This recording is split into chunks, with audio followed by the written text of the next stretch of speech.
Namaste, welcome to Tummy.com, a platform for yoga teachers and yoga teachers in training to use our sequence builder and develop your own sequences with the help of our tools. So, this is the third part of the video where we will talk about the stretches for the lower body. The first two parts involve stretches for the upper body, that is the neck, shoulders, arm, and the back. Now there are two main stretches that is done, and they are done on both sides of the body. So the first one is chair Kapot Asana, which works on the hips and knee joints. Now the objective behind this pose is not to feel any intense stretch, instead to practice it regularly. That will avoid any health issues around the region like any pain, and to keep the region active. As the legs in senior citizens are weak and they are prone to fall or a misbalance, and we would like to avoid that by ensuring that the students practice such poses every now and then. Similarly, the next pose, Anjanaya Asana variation, which ideally works on the back of the thighs, but in this sequence we want to keep the joints active and fit by performing it gently.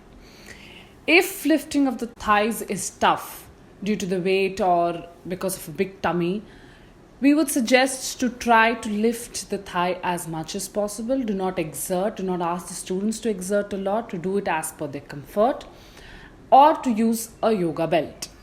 And as I mentioned, we are performing this pose on both sides, that is the right and the left, to keep that health factor, the fitness around those regions on both sides.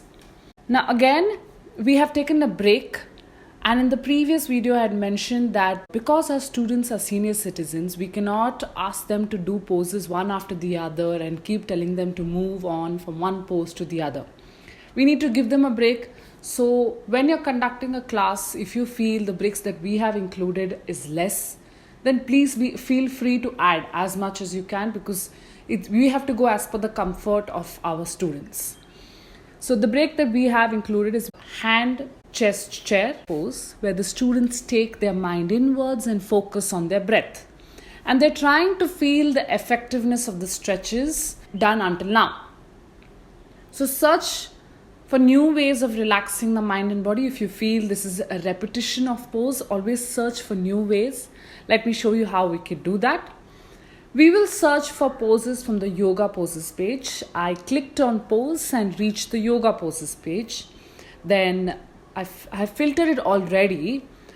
The focus being cooling, level being beginner, because our students are senior citizens and we wouldn't want to create any kind of extra stretch.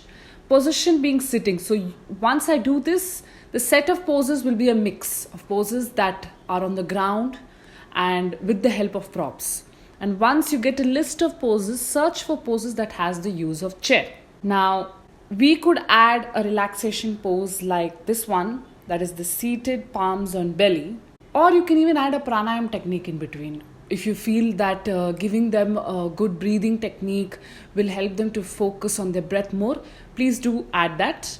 So you need to keep judging, keep evaluating your students, and keep improvising if you have to.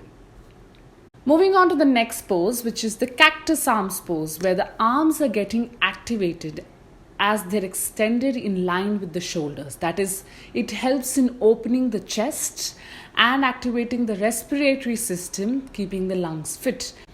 So in this video, we did not forget that we need to go slow. We need to focus on breath. We need to have poses that will help students in keeping their mobility. Lastly, we need to give them breaks every now and then in the whole practice. These are the few small pointers that will help you when you're creating more sequences for senior citizens. Also, we would like to suggest that you explore the variations of all the poses till now that we have explained, just to get a knowledge, to see what are the different variations. It might help you in this sequence, or it might help you further in any other sequence. So just keep updating yourselves with regard to the poses. Next video, we shall end the sequence with poses that have use of props. So stay tuned and thank you very much.